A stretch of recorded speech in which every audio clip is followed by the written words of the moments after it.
Muito bem, seguimos aqui no nosso canal para tirar as dúvidas da galera que me manda dúvidas específicas no meu Instagram, Elisef Português, e também no elisefportuguês@gmail.com.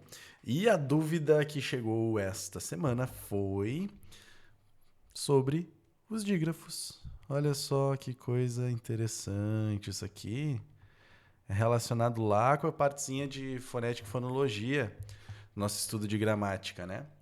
Então, o que vai ser o dígrafo? Vamos pensar na definição dele primeiro. Di é dois. Grafo, grafema. O que é grafema? Aqui entra aquela diferenciação básica entre o que é um fonema, para escreveu, e o que é um grafema.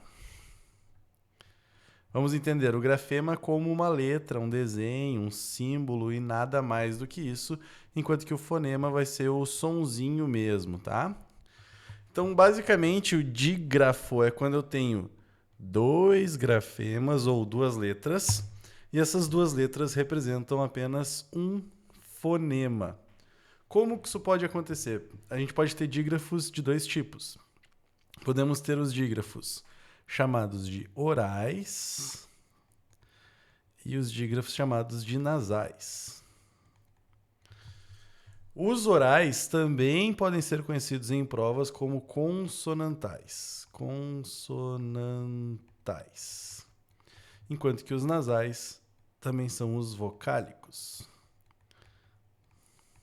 Então percebam só, os dígrafos orais é quando eu tenho duas letras fazendo um som só e esse som só passa pela boca e por isso ele vai ser um som de consoante, porque os sons de consoante aqui nesse caso vão ser, por exemplo, o uso de um RR, o uso de um SS, o uso de um XC, o uso de um SC, como em piscina. Tudo isso vai ser com sons de consoante, então por isso que a gente vai chamar de dígrafo consonantal também.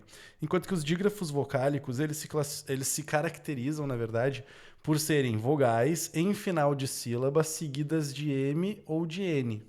Então pode ser qualquer vogal, A, E, O, U, tá? Seguida de M e de N em final de sílaba.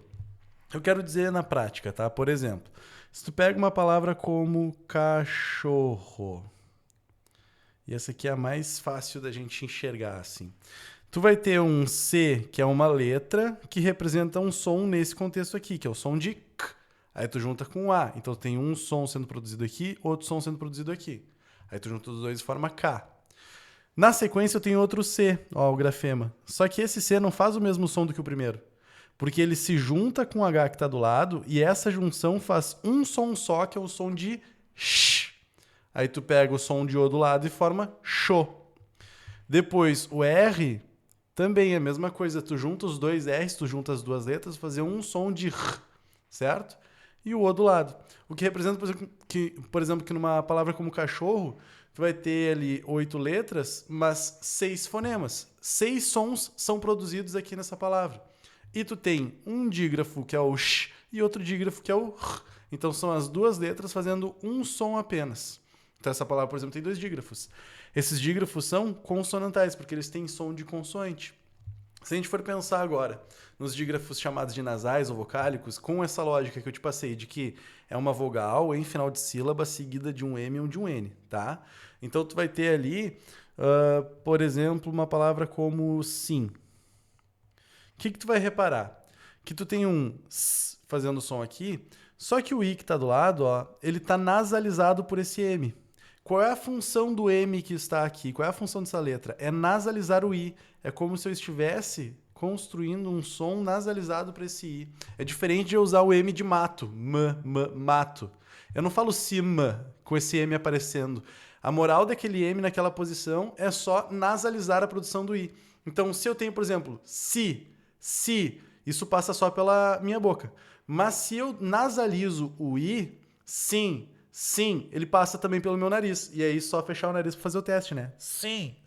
Percebe como muda? Como as minhas narinas incham? Então a função que tem esse M aqui nessa posição é só a nasalização do I, fazendo com que eles dois façam um som nasalizado. E é por isso, então, que nós temos esses dígrafos nasais. Então, qual é a moral do dígrafo? É eu ter duas letras representando apenas um fonema. Certo? Acho que fez um pouco de sentido. Não sei. Qualquer coisa, tu me manda Mais dúvidas, tu me manda comentários também no Instagram SDF Português, me segue lá e também se inscreve no canal e manda para todo mundo que eu vou seguir tirando dúvidas da galera aqui no canal, certo?